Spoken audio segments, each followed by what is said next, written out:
The law of the frontier is simple. You mind your own, or the wilderness will mind it for you.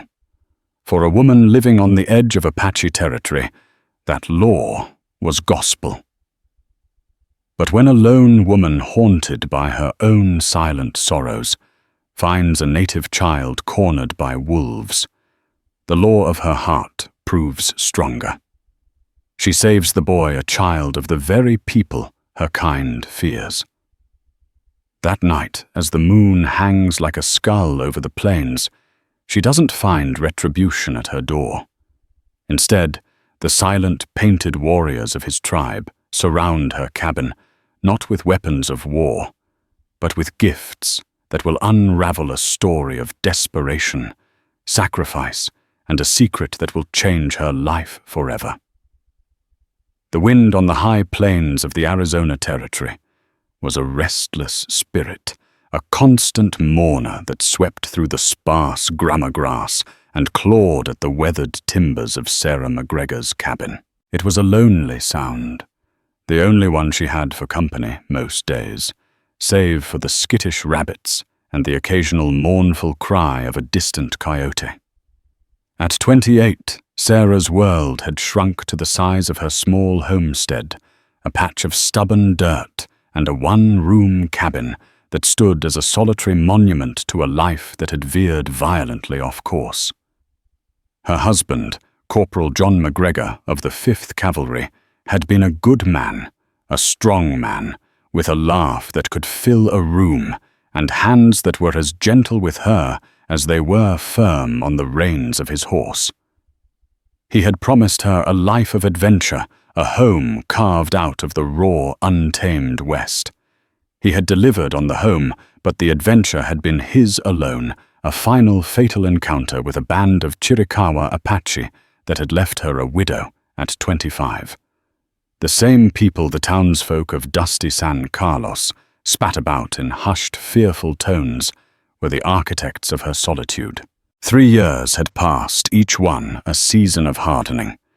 The soft-spoken woman who had followed her husband into the wilderness was gone, weathered away, like the paint on the cabin's shutters. In her place was a woman of stark, unyielding resilience. Her hands, once soft and accustomed to needlepoint, were now calloused and capable, as adept at skinning a rabbit as they were at reloading the Winchester rifle that leaned against the wall by her hearth.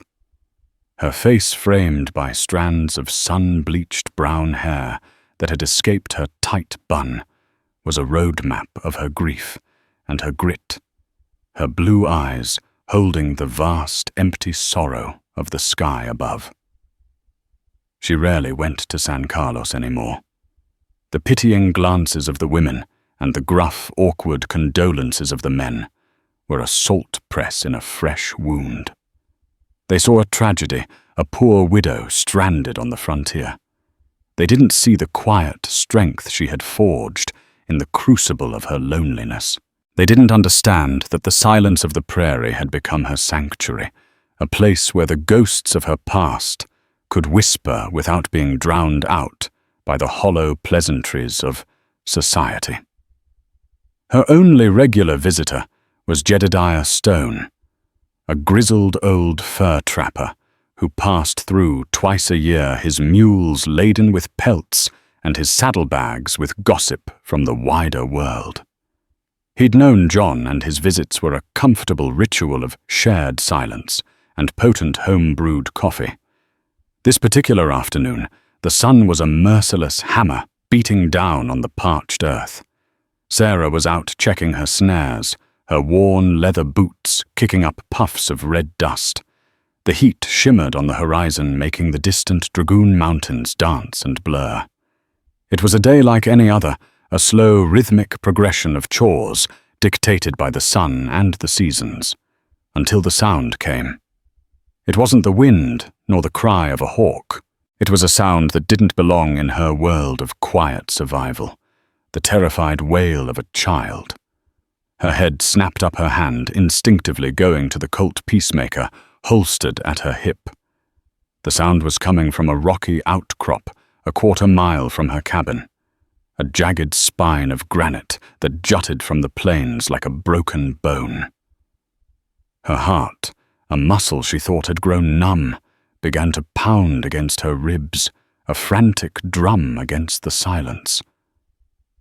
Children were a rarity out here, a fragile currency she hadn't dealt in since the loss of her own.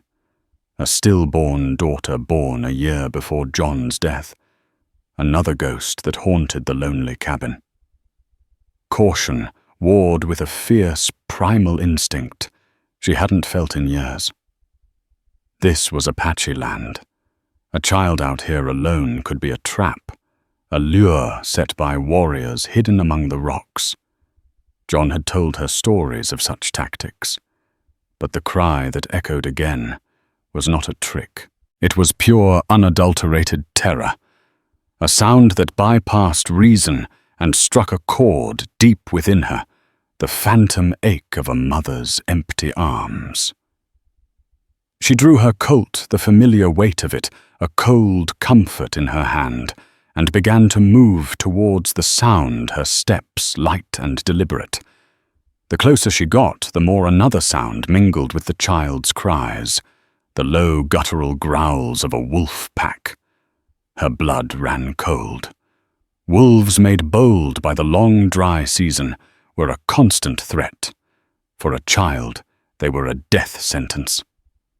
She crested a small rise and saw them.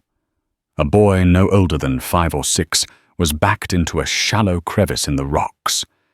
His face was a mask of tear-streaked dirt, his small brown body clad only in a breechcloth. He was Apache. The single feather tied in his long black hair and the intricate beadwork on his moccasins told her that. He held a small, crudely made wooden knife, a pathetic defense against the 4 lean, grey wolves that circled him. Their lips curled back to reveal yellowed fangs, their hungry eyes fixed on their cornered prey. For a heartbeat, Sarah froze. This was the son of her enemy, the people who had shattered her world. The bitter irony was a taste of ash in her mouth. Every instinct of self-preservation screamed at her to turn back, to leave the boy to his fate, to let the wilderness claim one of its own. It was the law of the frontier. But then the boy's eyes met hers. In their dark, terrified depths, she didn't see an Apache. She didn't see an enemy. She saw a child, small and helpless, and about to be torn apart. She saw the ghost of her own lost daughter, the what-ifs and might-have-beens that were the cruelest spectres of her memory. The law of the frontier be damned. A raw, guttural cry ripped from her own throat, a sound of pure, unadulterated rage. "Get away from him!" The wolves saw. Startled by the sudden intrusion, turned their attention to her. The alpha, a big male with a scarred muzzle and intelligent, malevolent eyes, took a step towards her, a low growl rumbling in its chest. Sarah didn't hesitate. She raised the Colt, the hammer already cocked, and fired. The shot cracked through the stillness of the afternoon, a sharp, violent punctuation to the silent drama. The bullet caught the alpha in the shoulder, and it yelped, stumbling back. The other wolves, unnerved by the loud report, and the injury to their leader, hesitated, their predatory focus broken. Sarah fired again, this time into the dirt in front of them, sending a shower of dust and rock fragments into their faces. That was enough. The alpha, whimpering, turned and limped away, and the rest of the pack, their courage broken, followed suit, melting back into the landscape as silently as they had appeared. The silence that descended was profound, broken only by the boy's ragged, hitching sobs. Sarah stood for a long moment, the Colt still raised her chest, heaving. The smell of gunpowder hung heavy in the hot air. Slowly, she lowered the gun. Her eyes fixed on the small figure huddled in the rocks. She holstered the Colt and approached him cautiously. her hands held out in a gesture of peace. "It's all right," she said, her voice softer than she had intended, raspy from disuse. "They're gone. You're safe." The boy flinched as she drew closer, pressing himself further into the crevice. His dark eyes, wide and luminous with unshed tears, watched her with a mixture of fear and bewilderment. He was trembling, a small leaf-shaken thing. "I'm not going to hurt you," Sarah said, keeping her voice low and steady. She knelt down a few feet away, making herself smaller, less threatening. She could see now that he had a nasty gash on his leg, a bite from one of the wolves that had gotten too close. It was bleeding sluggishly, staining the rock beneath him. He said nothing, just stared at her, his small chest rising and falling in shallow, rapid breaths. His silence was a wall between them, a barrier as real as the jagged rocks that surrounded them. Sarah knew she couldn't leave him here. He was injured alone and miles from any possible settlement of his people. The wolves might return, or worse, he could succumb to his injury or the relentless heat. The decision was made before the thought had even fully formed. She was taking him back to her cabin. "Come on now," she said softly, extending a hand. "Let's get that leg looked at." The boy shrank back from her offered hand, his fear a palpable thing. He was a child of the wild, taught from birth to fear her kind, the white invaders who had taken their land and their lives. She was the monster from his people's stories, and she had a fire stick that made a sound like thunder. Sarah sighed a long, weary sound. This was not going to be easy. But as she looked at the terrified child, a fierce protective instinct she thought had died with her daughter surged within her. She would not, could not abandon him. She was no longer just a widow, surviving on the edge of the world. She was a woman who had just stared down a wolf pack for a child who should have been her enemy. And in the vast, unforgiving silence of the prairie, that act had changed everything. The law of her heart had taken over, and she would have to face the consequences, whatever they may be. Getting the boy back to the cabin was an ordeal of silent negotiation. He refused to take her hand, his small body rigid with a fear that was almost painful to witness. In the end, Sarah simply stood her posture deliberately, non-threatening, and began to walk slowly back the way she had come. After a few paces she glanced back. The boy was still huddled in the rocks, his dark eyes tracking her every move. She stopped and waited. The sun beat down and the silence stretched thick and heavy. Finally, with a visible effort that seemed to cost him all his courage, he pushed himself to his feet, hissing in pain as he put weight on his injured leg. He began to follow her, limping badly, keeping a careful distance of at least 20 feet between them.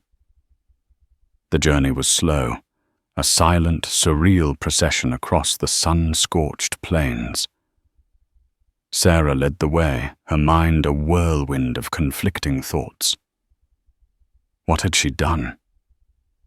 Taking in an Apache child, a child of the Chiricahua, was not just foolish, it was suicidal. The army, stationed not 30 miles away, operated on a simple, brutal calculus when it came to the Apache. They were a threat to be neutralized, their children included. If they found him here, they would likely kill him without a second thought, and her for harboring him, and his own people. If they found him here, what would they think? That she had stolen him? Would they come for him with rifles and war cries, the same way they had come for John's patrol? The thought sent a fresh wave of ice through her veins. But then she would glance back at the small, limping figure trailing behind her, his face a stoic mask of pain, and the fear would recede, replaced by a stubborn resolve. She had made a choice, and she would see it through. Back inside the cool, dim interior of the cabin, the boy stood frozen by the door, his eyes wide as he took in the strange alien world of a white woman's home. The sturdy wooden table and chairs, the iron bedstead with its patchwork quilt, the cast-iron stove, the shelves lined with tins and jars. It was a world away from the wiki-ups and the open sky of his people. Sarah ignored his awe and his fear, moving with a practiced efficiency. She stoked the fire in the hearth to heat a kettle of water, her movements calm and deliberate. She tore a clean strip from an old linen sheet and retrieved a small wooden box from a shelf. It contained her meager medical supplies, a jar of foul-smelling herbal salve. Jedediah had given her a needle and thread, and a half-empty bottle of whiskey.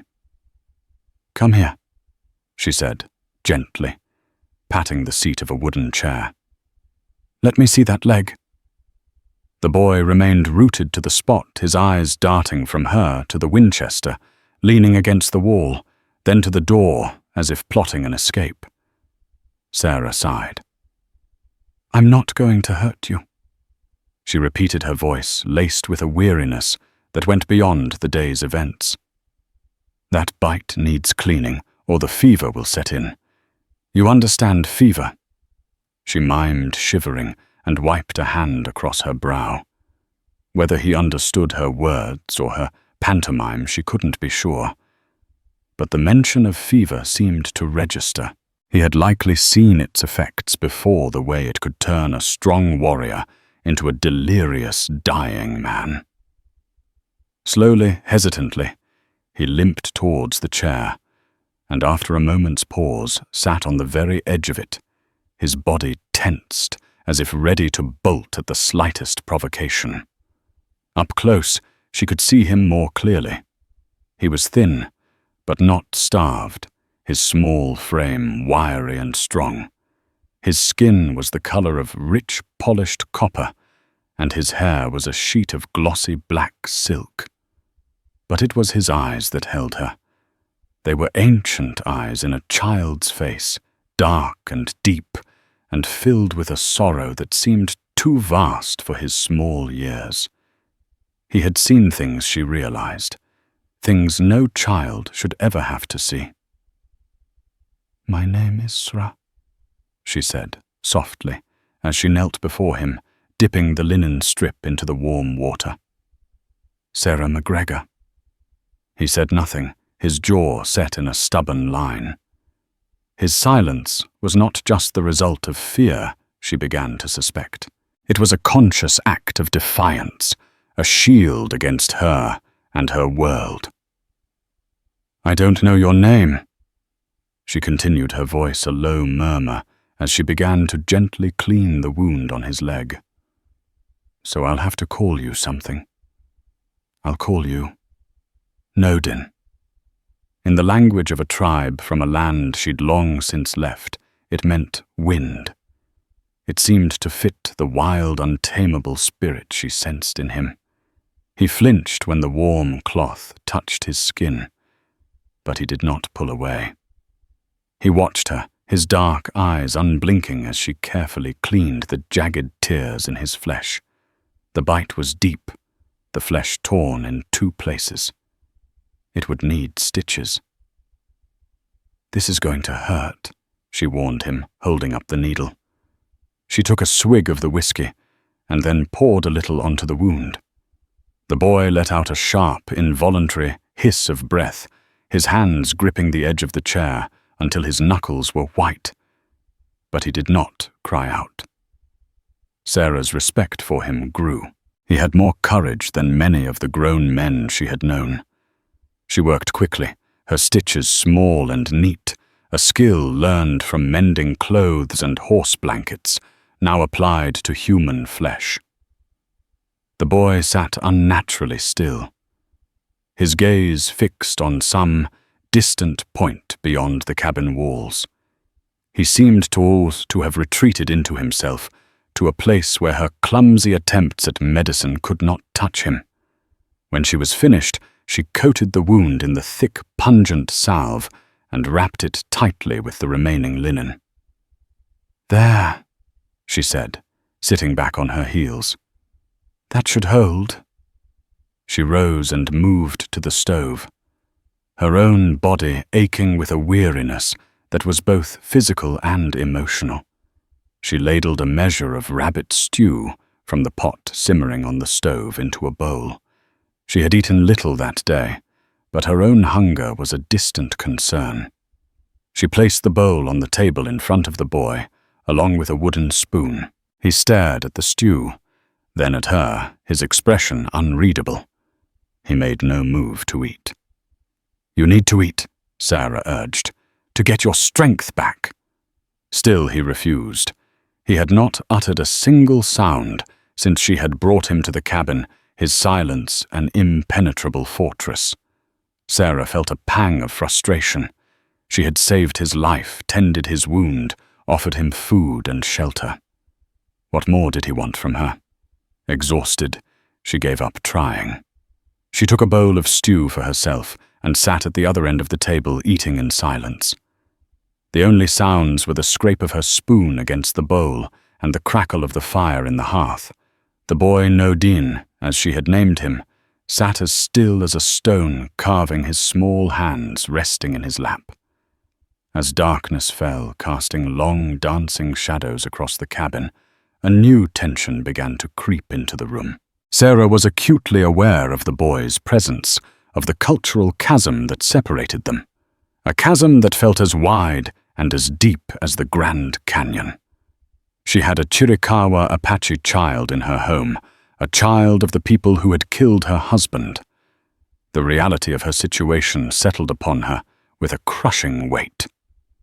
She prepared her own bed, a simple cot in the corner of the room, her movements slow and deliberate. She then laid a spare blanket on the floor near the hearth, a safe distance from her own bed, but close enough to the warmth of the fire. "You can sleep here," she said, pointing to the blanket. The boy watched her, his eyes reflecting the flickering firelight. He gave no indication that he had heard or understood. Sarah sighed and retreated to her cot, too tired to argue or coax. She lay down her clothes still on the Winchester, propped against the wall within arm's reach. She did not expect to sleep. She expected to lie awake all night, listening to the boy's breathing, waiting for the sound of Apache war cries or the thunder of army hooves. But exhaustion was a potent drug. Her eyelids grew heavy, and the sounds of the night, the cry of a screech owl, the distant howl of a lone coyote, the whisper of the wind, began to lull her into a state of semi-consciousness. She drifted in a shallow, restless sleep, her dreams a tangled mess of wolf fangs, and her husband's smiling face. She was awoken sometime later by a sound. It was not the wind nor an animal. It was a soft, whimpering cry, the sound of a child in the grip of a nightmare. Sarah sat up, her heart pounding. The fire had burned down to glowing embers, and the cabin was bathed in a soft orange light. The boy was thrashing on the blanket, his small body contorted. He cried out again, a single guttural word in a language she did not understand. He was dreaming his face slick with sweat, his hands clenched into fists, forgetting her fear, forgetting that he was the son of her enemy.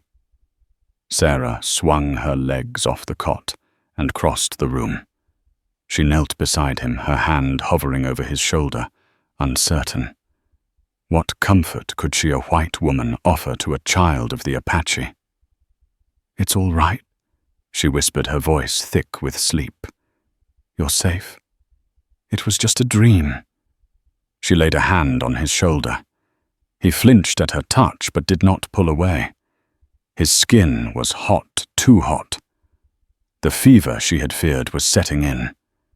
He continued to murmur in his sleep, his words frantic and disjointed. She could only make out one word, repeated over and over, a name, perhaps Taza. Taza.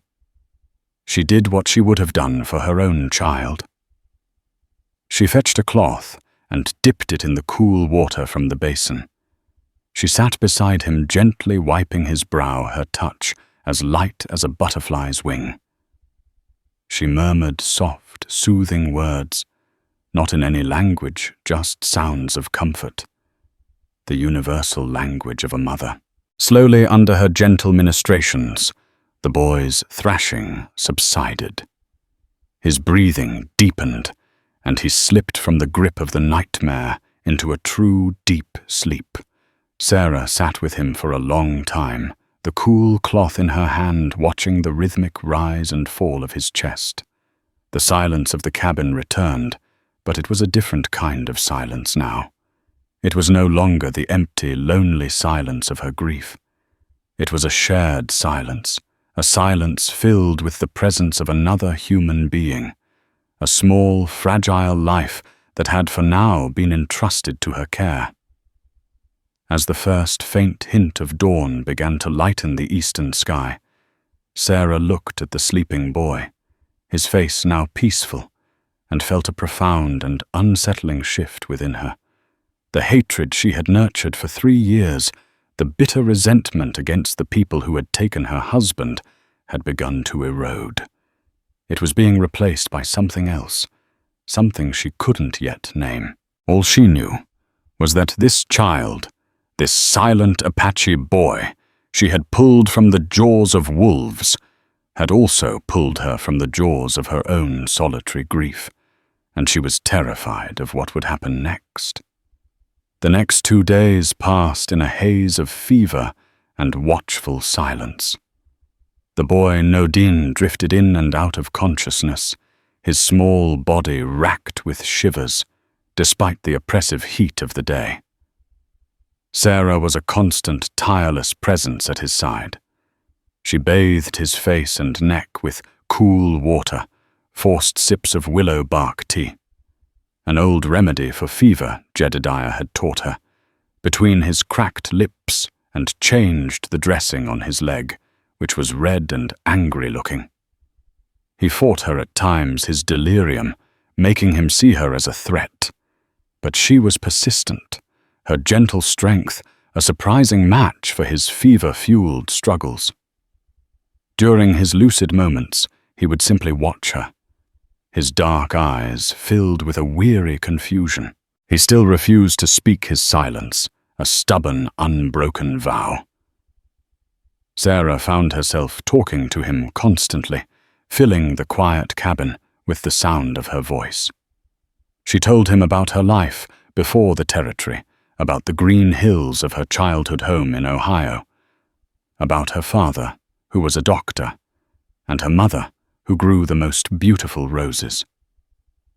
She spoke of John, not of his death, but of his life, his booming laugh, the way he would hum off-key while he repaired a fence. She talked about her stillborn daughter, a confession whispered into the still hot air of the cabin, a secret she had never spoken aloud to another living soul. She didn't know if he understood her words, but he seemed to listen, his gaze fixed on her face. It was as if he was absorbing her stories, her sorrows, her very essence.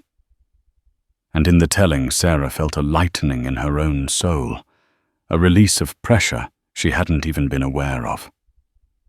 The ghosts of her past were still there, but now they had a witness.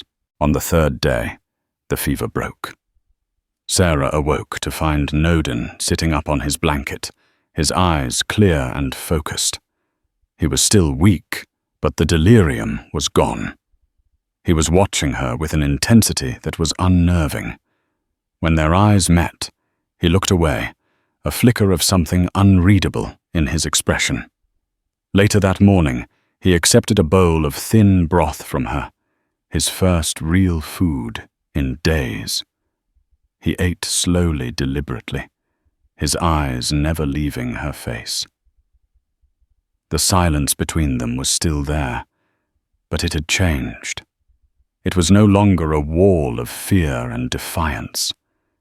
It was something more complex, a space of cautious observation, of mutual assessment. Sarah felt a flicker of hope. Perhaps now he would speak. Perhaps he would tell her his name, his story, where he came from. But the day wore on, and he remained silent, a small, enigmatic presence in her cabin.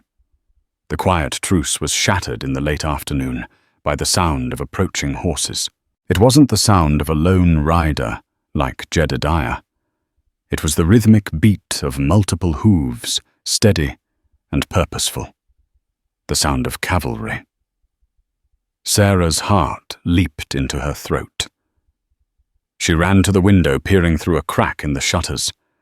4 riders were approaching their blue uniforms, a stark, unwelcome sight against the brown and green of the plains. They were from the fort, and they were heading directly for her cabin. "Get down," she hissed at the boy, her voice sharp with urgency. "And don't make a sound." Nodin, seeing the raw fear in her face, scrambled from his blanket and crawled under the low bedstead, pulling the patchwork quilt down to conceal himself. Sarah took a deep breath, trying to calm the frantic pounding of her heart. She smoothed her hair, straightened her apron, and schooled her features into a mask of placid neutrality. She opened the door just as the riders pulled up in a cloud of dust. The man in the lead was Sergeant Miles Corrigan, a thick-set man with a florid face and small, suspicious eyes. He was a man who enjoyed the small measure of authority his uniform gave him, and he had made his unwelcome advances on Sarah more than once in the past, after John's death. She despised him. "Afternoon, Mrs. McGregor," Corrigan said, his eyes sweeping over her, taking in her slightly disheveled appearance. "A little far out for a social call, I know. Just on patrol." "Sergeant," Sarah acknowledged, her voice cool and even. "What can I do for you?" "We're looking for a stray," Corrigan said, dismounting. The other 3 men remained on their horses, their rifles held loosely in their laps, their eyes scanning the horizon. "An Apache whelp. Wandered off from the San Carlos reservation a few days back. Boy about 6 years old. You ain't seen anything unusual, have you?" Sarah's blood ran cold. It had to be Nodin. "The only thing I ever see out here is dust and rabbits. Sergeant," she said, her voice betraying none of the turmoil within her. "You know that." Corrigan's eyes narrowed. He took a step closer, invading her personal space. "Funny thing is," he said, his voice low and conspiratorial, "we tracked him to this area. Tracks disappeared about a quarter-mile from here, near the rocky outcrop." He gestured with his head to the place where she had found Nodin, almost as if someone picked him up. Sarah held his gaze, her heart hammering against her ribs. She could feel the boy's presence under the bed, a silent, terrified weight. "If a child was out here alone, Sergeant, I imagine the wolves would have found him long before I did." "Maybe," Corrigan said, not convinced. His gaze drifted past her into the dim interior of the cabin. "You all alone out here, Sarah? It ain't safe. A woman on her own." He used her first name with a familiarity that made her skin crawl. "I could be persuaded to check the interior, make sure everything's secure." The threat was unmistakable. He was using his authority to try and intimidate her, to force his way into her home, into her life. The old Sarah might have been cowed, might have backed down.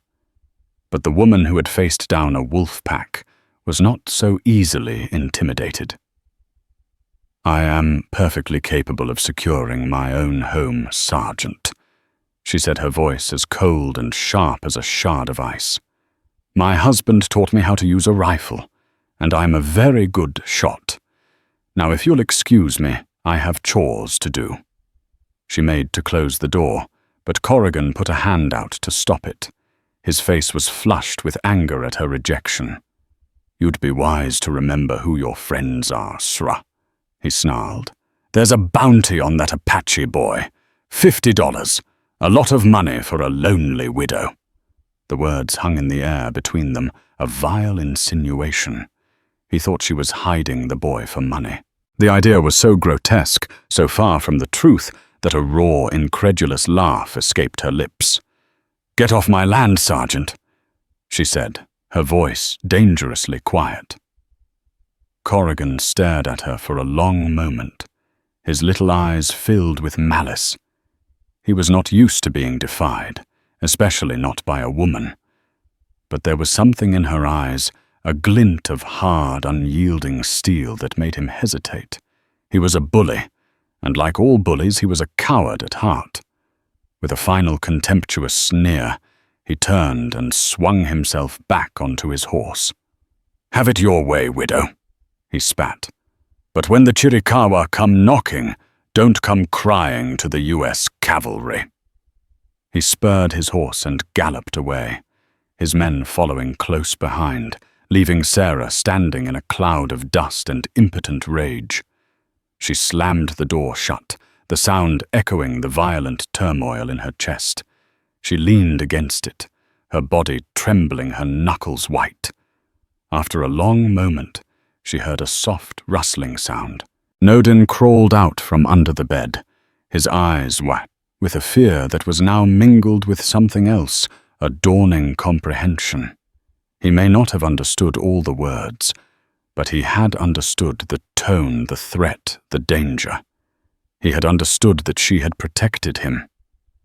He stood before her, a small, silent figure in the center of the room. He looked at her at the door, and then back at her.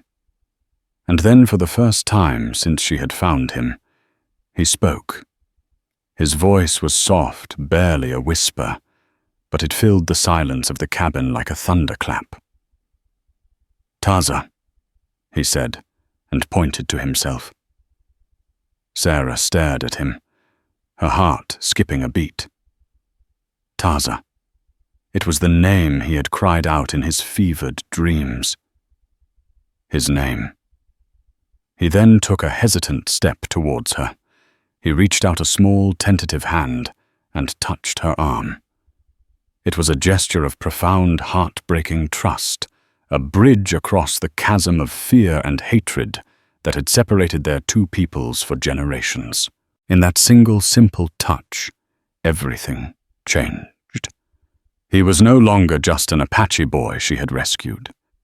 He was Taza, and she was no longer just a lonely widow hiding from the world. She was his protector, and she would protect him from the likes of Sergeant Corrigan, from the bounty hunters, from the entire world, if she had to. Whatever the cost. The boy's name was Taza.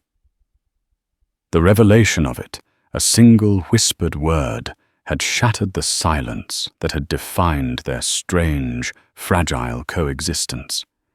It was a beginning, a seed of trust planted in the barren soil of their shared isolation. In the days that followed, Taza remained a child of few words, but the oppressive silence was gone, replaced by a tentative emerging connection. He began to follow her as she did her chores, a small, silent shadow, his dark eyes observing her every move with an unnerving intelligence. He watched her knead bread mend a fence post, clean her rifle. He learned her rhythms, the quiet cadence of her solitary life. One afternoon, he pointed to the Winchester, leaning against the wall. "Gose," he said, his voice soft. Sarah, startled, realized it was the Apache word for the rifle. He then pointed to the skillet on the stove. "Tsa!" A plate. He was teaching her, bridging the gap between their worlds, one word at a time. Sarah, in turn, pointed to the object and repeated the English word. "Rifle." "Plate," It became a game between them, a quiet exchange of language and knowledge that filled the long, hot afternoons. She learned that Taza was a keen observer of the natural world. He showed her which roots were edible, which berries were sweet, and which were poisonous. He could read the tracks of animals in the dust, telling her not just the creature that had passed, but how long ago, and whether it was in a hurry. He was a child of the wilderness, and his knowledge was a currency far more valuable than the $50 bounty on his head. Her fear for him was a constant gnawing presence. She scanned the horizon a dozen times a day, her heart lurching at the sight of a dust cloud or a distant rider. She knew Corrigan would not forget her defiance. He was a man who nursed a grudge, and the $50 was a powerful incentive for every desperate man in the territory. She took to barring the door at night and keeping the Winchester even closer. One evening, about a week after Corrigan's visit, Jedediah Stone arrived. His 2 mules laden with beaver and fox pelts looked as weary as the old trapper himself. Jedediah was a man carved from the very rock and wood of the frontier, his face a leathery mask of wrinkles, his eyes the pale washed-out blue of the winter sky. He had been a friend of John's, and his visits were a welcome anchor to a world she had almost forgotten. She saw him coming from a long way off, and her first instinct was to hide Taza. But she quickly dismissed the thought. Jedediah was not like the others. He had lived among the tribes in his youth, spoke a smattering of several native languages, and held a grudging respect for the Apache that was rare among the white men of the territory.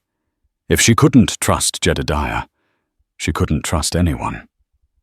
She met him outside, a mug of coffee already in her hand. "Jedediah?" she said, her voice warm with genuine pleasure. "You're a sight for sore eyes. Sarah." He grunted, swinging his long legs off his horse. He took the mug and drank deeply, his eyes crinkling at the corners. "Still making the best coffee in the territory, I see." His gaze drifted to the cabin door, where Taza stood half-hidden, peering out at the strange mountain of a man. Jedediah's eyes, so often filled with a weary amusement, sharpened with a sudden intense focus. He didn't seem surprised, but a deep, somber gravity settled over his features. "Looks like you've got company," he said, his voice low.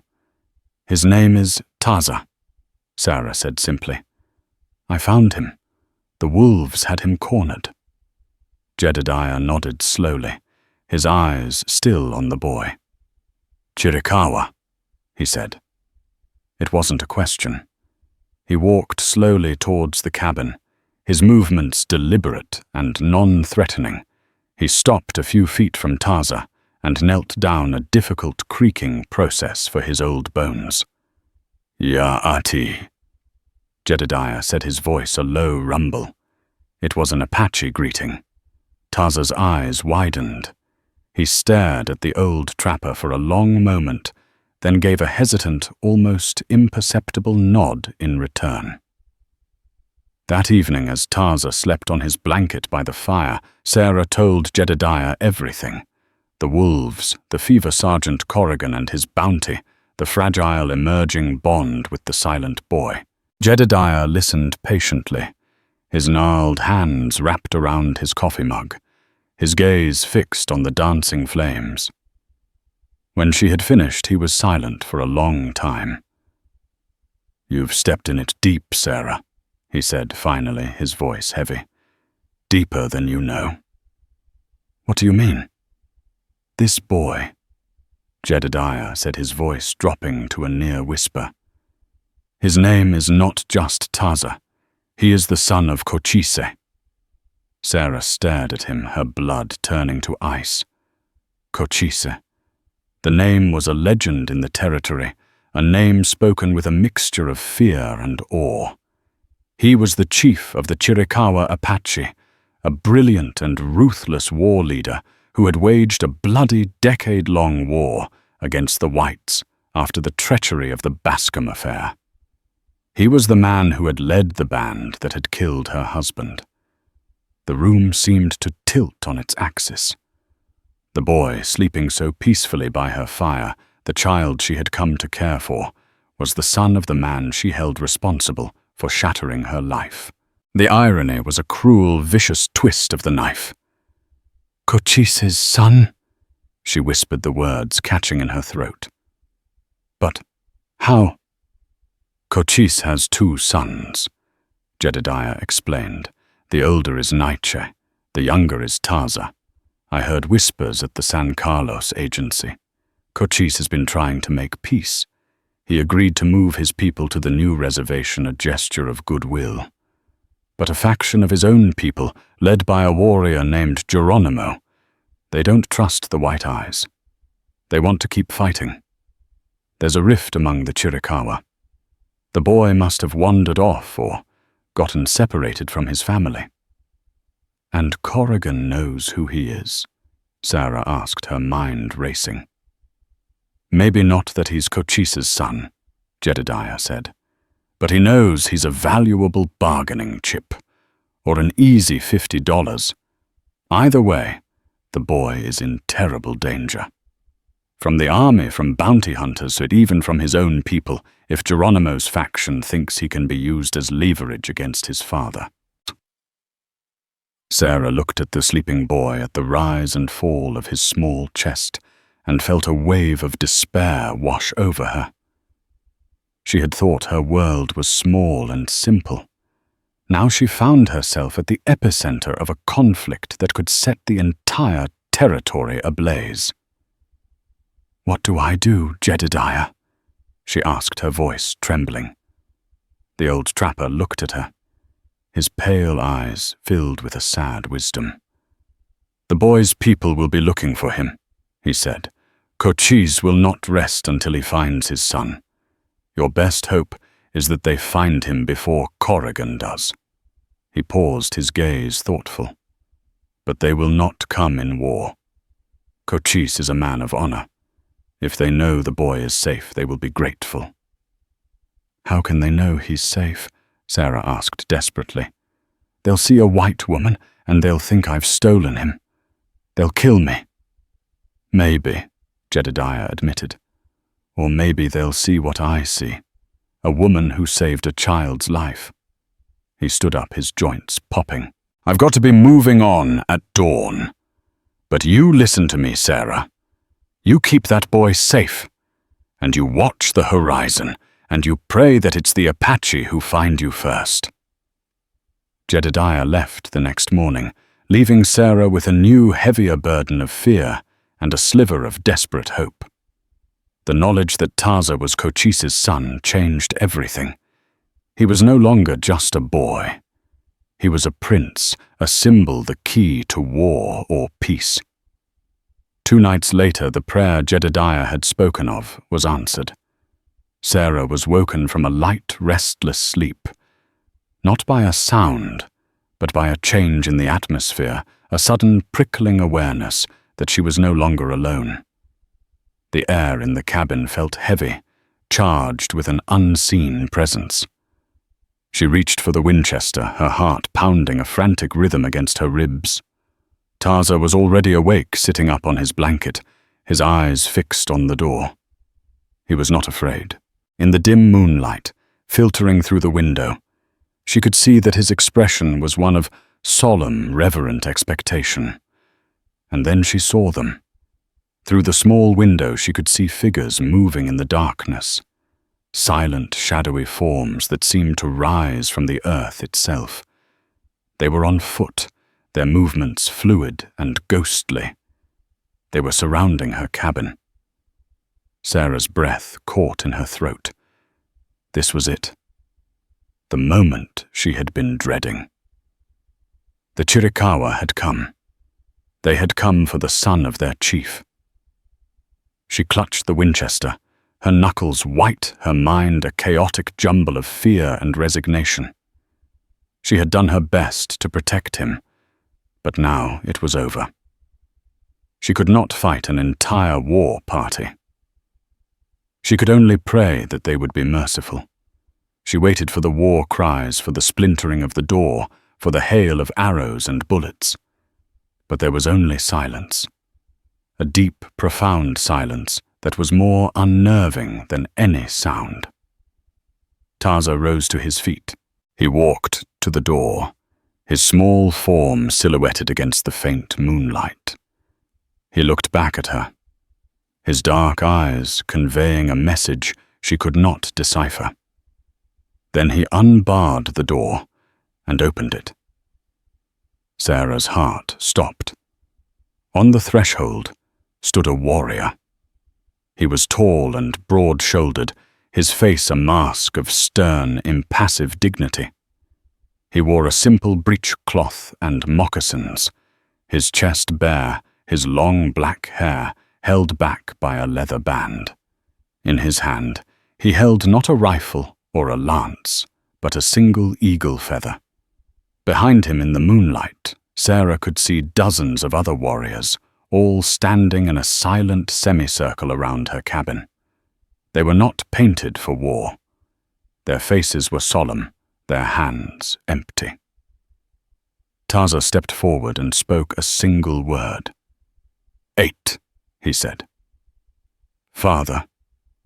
The tall warrior's impassive mask crumbled, his eyes, so like his son's, filled with a profound, overwhelming relief. He knelt and enveloped the boy in his arms, holding him tightly, his shoulders shaking with silent emotion. This was Cochise, the great war chief. The terror of the territory was on his knees at her doorstep, weeping with joy at the return of his son. Sarah stood frozen. The Winchester still clutched in her hands, a silent, stunned witness to the scene. After a long moment, Cochise released his son and rose to his full, imposing height. His eyes, still glistening with unshed tears, found hers. He looked at her, at the rifle in her hands, at the simple, clean cabin behind her. His gaze was searching, intense, as if he was trying to read her very soul. He said something in his own language, his voice a low, powerful rumble. Taza, still standing by his father's side, translated for the first time in a full sentence. My father asks why you have not claimed the bounty for his son. Sarah stared at him bewildered. The bounty. The white soldier Corrigan. Taza explained, his small face serious. He came to my father's camp. He said he knew where I was. He said a white woman had me, and she would give me back for $50. The pieces of the puzzle slammed into place with a sickening thud. Corrigan. He hadn't just threatened her. He had gone to the Apache. He had tried to play both sides against each other to profit from the situation, not caring about the bloodshed he might cause. He had told the Apache that she was a bounty hunter, holding the boy for ransom. That's a lie, Sarah said, her voice shaking with a mixture of rage and fear. I never asked for any money. I saved him from the wolves. I was protecting him. Cochise listened to his son's translation, his expression unreadable. He then took a step forward, his eyes never leaving hers. He was so close now that she could see the lines of grief and worry etched around his eyes, the grey streaks in his black hair. He was not the monster of her imagination. He was a man, a father who had feared for the life of his child. He spoke again, his voice softer this time. Taza translated. My father says he knows this. He says a man who lies for money has a shifty heart. He says he came not to fight, but to see the woman who would save the son of her enemy. He says he has brought gifts. He gestured to the warriors behind him. They began to move forward, one by one, their movements silent and graceful. They came to her doorstep and laid their offerings on the ground. There were beautifully tanned deer hides, so soft they looked like velvet. There were intricately woven baskets filled with dried corn and mesquite beans. There was a magnificent blanket woven with the colors of the sunset. And finally, one warrior laid down a rifle, a brand new Spencer, repeating carbine far superior to her old Winchester. Sarah stared at the pile of gifts, her mind struggling to comprehend what was happening. This was not the retribution she had feared. This was gratitude. It was an offering of peace, of respect, from the very people she had been taught to hate. Cochise spoke a final time. "My father says you have shown great honor." Taza said, his voice filled with pride. "He says the Chiricahua will not forget. This land you live on, it is your land now. No Apache will ever harm you or your home. You are one of us. You are Shimayazi." "What does that mean?" Sarah whispered. Taza smiled, a rare, beautiful sight. "It means little mother." As the first rays of dawn painted the eastern sky in shades of rose and gold, the Apache warriors melted back into the wilderness as silently as they had come. Cochise was the last to leave. He stood for a moment, his hand on his son's shoulder, his gaze meeting Sarah's over the pile of gifts. He gave a single solemn nod, a gesture of profound, unspoken understanding. And then he was gone. Sarah was left alone in the quiet of the morning, the pile of gifts at her feet, a testament to the incredible events of the night. She looked at her small, humble cabin, at the vast, empty plains that stretched out before her. It was the same land, the same ski, the same silence. But everything had changed. The ghosts of her past had not vanished, but they no longer held the same power over her. The hatred that had been her constant companion for 3 long years had been washed away, replaced by something new, something fragile, something that felt a little like hope. She had pulled a crying Apache boy from a wolf pack, and in return his tribe had pulled her from the wilderness of her own grief and given her a new name, a new identity, a new place in the world. She was no longer just a widow. She was Shimayazi. And for the first time in a long time, she was not alone. In the heart of a land defined by violence and mistrust, a single act of compassion rewrote the rules of survival. Sarah McGregor. A woman entombed by her own sorrow chose not to see an enemy, but a child in peril. In saving Taza, she not only rescued a boy, but also found her own salvation, bridging a chasm of hatred with a bridge of shared humanity. Her story is a powerful reminder that our deepest connections are often forged in the most unexpected of circumstances, and that the courage to defy the expectations of our world can lead to a peace we never thought possible. If this story of bravery, loss, and redemption moved you, please take a moment to like this video. Share it with others who appreciate tales of the untamed West, and subscribe to our channel for more stories that bring the forgotten corners of history to life. Your support helps us continue to tell these powerful narratives.